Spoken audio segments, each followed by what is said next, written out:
ইরানের যুক্তরাষ্ট্র ইসরায়েলের যৌথ হামলার জবাবে মধ্যপ্রাচ্যের অন্তত হাফ ডজন দেশে ক্ষেপণাস্ত্র হামলা চালিয়েছে তেহরান। শনিবার ইরানের রাষ্ট্রায়ত্ত বার্তা সংস্থা ফারাস নিউজ মধ্যপ্রাচ্য জুড়ে যুক্তরাষ্ট্রের সামরিক বাহিনীর ঘাঁটি ও স্থাপনায় হামলার এই তথ্য নিশ্চিত করেছে। ফারাস নিউজ বলেছে, মধ্যপ্রাচ্যে যুক্তরাষ্ট্রের বৃহত্তম সামরিক ঘাঁটি কাতারের আল উদেইদ বিমান ঘাঁটিতে ক্ষেপণাস্ত্র হামলা চালিয়েছে ইরানের সশস্ত্র বাহিনী। এছাড়া মধ্যপ্রাচ্যের আরেক দেশ কুয়েতের আল ভবিষ্যৎ হোক নিরাপদ, বিনিয়োগ হোক বিশ্বস্ত, আর আমার পছন্দ সল্ট বে। ওয়েলকাম টু সল্ট বে।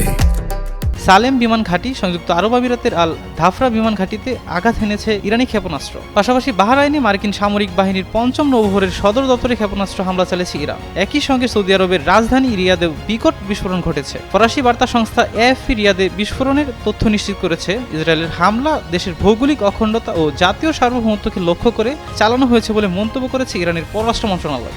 এক বিবৃতিতে মন্ত্রণালয় বলেছে, শনিবারের এই হামলায় ইরানের প্রতিরক্ষা অবকাঠামো এবং বিভিন্ন শহরের বেসামরিক স্থাপনাও লক্ষ্যবস্তু করেছে শত্রুরা। এছাড়াও আরেক বিবৃতিতে মন্ত্রণালয় বলেছে, ইরানের বিরুদ্ধে যুক্তরাষ্ট্র ও ইহুদিবাদী শাসক গোষ্ঠীর পুনরায় সামরিক আগ্রাসন আন্তর্জাতিক আইন এবং জাতিসংঘ সনদের নীতিমালার সুস্পষ্ট লঙ্ঘন। বিবৃতিতে বলা হয়, উত্তেজনা বৃদ্ধি রোধ এবং আঞ্চলিক স্থিতিশীলতা রক্ষায় ইরানি জাতি সবসময় ধৈর্য ও সংযম প্রদর্শন করেছে। তবে সশস্ত্র বাহিনী দেশ রক্ষায় পুরোপুরি প্রস্তুত এবং তারা হামলাকারীদের এমন জবাব দেবে যা তাদের কর্মকাণ্ডের জন্য অনুতপ্ত করবে।